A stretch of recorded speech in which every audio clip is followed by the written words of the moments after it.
Isabelle Betté est présidente et CEO de 8D Technologies, une entreprise active dans ce qu'il est convenu d'appeler les technologies propres.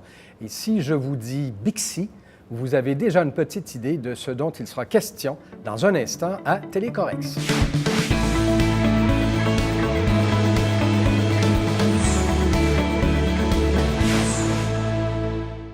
Alors bonjour, Madame Betté. Bonjour. Et bienvenue à cet épisode de Télécorex. Dans un premier temps, il serait intéressant de connaître un peu plus 8D Technologies. Dans les notes, on voit que vous vous êtes spécialisé en développement de solutions de points de vente, mais concrètement, ça veut dire quoi? Les solutions de point de vente, c'est assez vaste. Alors, on est dans le milieu qu'on appelle machine à machine. Donc, c'est les machines qui se parlent sans intervention humaine, essentiellement. Concrètement, on a incarné cette technologie-là dans les solutions de stationnement. Alors, par exemple, à Montréal, les kiosques que vous voyez, les bornes sur rue à l'énergie solaire, paiement sans fil en temps réel, c'est notre technologie qui est là-dedans, donc les 1500 plus bornes. Également, dans les solutions de vélo en libre-service, comme ce qu'on a aussi à Montréal. Le Bixi. Le Bixi, on est le partenaire d'origine technologique de Bixi. Donc, en fait, une solution de point de vente, ça permet d'aller chercher finalement de l'argent, un paiement, là où même une banque ne peut pas aller sur la rue, sur le trottoir, via une borne, qui est une borne de stationnement, une borne de location de vélo en libre-service, mais ça peut être multiservice. Là. On peut aller chercher un billet d'autobus, de train, peu importe. Alors, c'est vraiment multiservice. Et donc, évidemment, à partir du moment où on développe ces solutions ici, qu'on les ajuste, qu'on les raffine, là, vous pouvez partir visiter d'autres marchés. C'est ce que vous avez fait. Exactement. Alors, nous, on a commencé avec la plateforme technologique, d'abord logiciel, ensuite matériel. On est entré dans le monde du matériel, le hardware. Donc, c'est vous qui concevez même... On conçoit l'ensemble de l'œuvre, 100 du système, exactement. D'abord, au niveau de la plateforme logicielle, ensuite matériel avec les cartes électroniques, parce qu'on est dans le monde de l'énergie solaire. Donc, on est sur rue, mais on n'a pas d'électricité. Alors, il y a une question de gestion du pouvoir qui est assez complexe. Donc, ce qu'on avait besoin au niveau de l'intelligence du kiosque n'existait pas à ce moment-là. On était au début des années 2000, alors on l'a développé. Ensuite, on a persévéré, continué, on a développé la borne, le kiosque au complet, et ensuite la solution, parce qu'on a changé de créneau de stationnement à vélo en libre-service, donc développer la plateforme technique par terre, ce qu'on appelle les bollards ou les bike docks, avec les câbles et tout ce qui va avec, donc 100 de la solution. Finalement. Et donc, c'est ça, là, de ce fait-là, ça devait, puisque c'est dans des milieux urbains comme Montréal, il y a d'autres grandes zones, je ne sais pas, moi, Boston, New York et compagnie, que vous pouviez viser à cet égard-là. Exactement. Et on l'a fait dans les deux créneaux dans lesquels nous sommes aujourd'hui, parce que notre plateforme peut s'adapter à différents créneaux qu'on appelle les créneaux verticaux. Ça a été d'abord le stationnement commercial, on a fait Montréal, mais on a fait une demi-douzaine de villes aux États-Unis.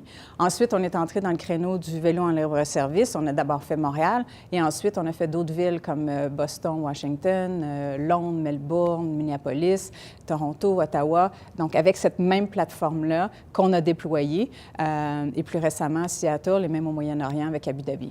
Mais j'imagine que c'est les villes ou les administrations municipales, donc c'est quoi? Ce sont des appels d'offres? Vous devez postuler, puis on retient ou pas votre proposition? Tout à fait. On a fonctionné, nous, en partenariat, mais ultimement, le client final est souvent une ville où c'est une entité à but non lucratif qui est devant la ville, qui va gérer ou opérer le système de vélo en libre-service pour la ville, mais ça fonctionne via des appels d'offres. On pense à Boston. Il y a comme une petite organisation qui s'appelle le MIT là-bas, et on sait que c'est une ville qui est très connue pour ses développements technologiques.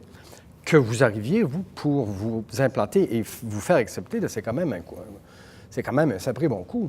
Oui, on était très contents, très fiers. D'ailleurs, dans les premières années, quand on a déployé Montréal, c'était en 2009, et rapidement, à l'intérieur de 18 mois, plusieurs villes ont suivi, dont Boston. Et oui, quand on sait que le MIT est là, et nous, on a travaillé aussi un peu avec le MIT du côté du Centre d'entrepreneuriat. Donc, on était très fiers, et il faut voir que le créneau du vélo en libre-service en Amérique du Nord est relativement jeune si on compare à l'Europe. Donc, c'est un marché à prendre. Et rapidement, on a été capable d'avoir une présence forte et part de marché importante dans des grandes villes, notamment comme Boston. Ouais. Est-ce que vous avez pu bénéficier d'appuis stratégiques significatifs dans votre démarche d'entrée aux États-Unis? Oui, absolument. Il y a des joueurs qui ont fait une différence et je dirais plus, en fait, dernièrement, dans les derniers mois, parce qu'on a connu toutes sortes de cycles à l'intérieur de la vie de 8D. Vous parliez de, Société de vélo en libre-service qui n'est plus en opération aujourd'hui, en fait, qui a été rachetée, mais la coquille originale, et on a eu des démêlés avec eux. Ça a été compliqué, juridiquement parlant.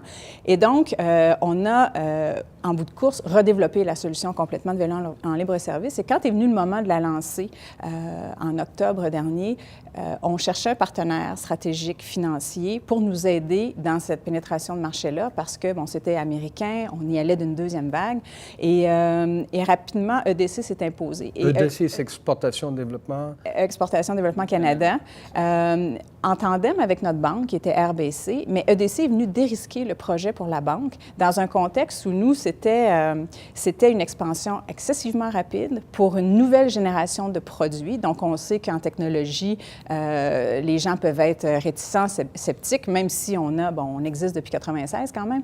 Mais donc, EDC est venu dérisquer le projet. On a fait affaire avec des gens excessivement enthousiastes, professionnels, qui rapidement, très, très agiles, ont été capables d'endosser notre projet et de travailler avec notre banque RBC pour nous permettre d'arriver dans les temps. Et moi, personnellement, ça fait un bout de temps que je fais ça. Je n'avais jamais vu des échéanciers respectés de la façon dont ils l'ont été, puis c'était essentiel pour nous, parce qu'on a lancé une ville américaine, la première avec notre système de nouvelle génération en octobre 2014, et ils sont arrivés dans les temps pour nous permettre de faire ça. Et ils ont bien vu le potentiel en même temps, Absolument. parce qu'il fallait le réaliser. Tout à fait. Ils ont vu le potentiel. Alors, pour eux, c'était clair que c'était un de plusieurs, celui-là. Et ensuite, quand est venu le temps, parce qu'on a gagné un autre contrat majeur sur la côte est américaine, ils étaient encore là. Je trouve ça incroyable, l'ordre de grandeur au niveau de la différence d'envergure de contrat. Et ils étaient là avec RBC encore pour nous appuyer là-dedans. Alors, ça a vraiment fait, pour nous, une différence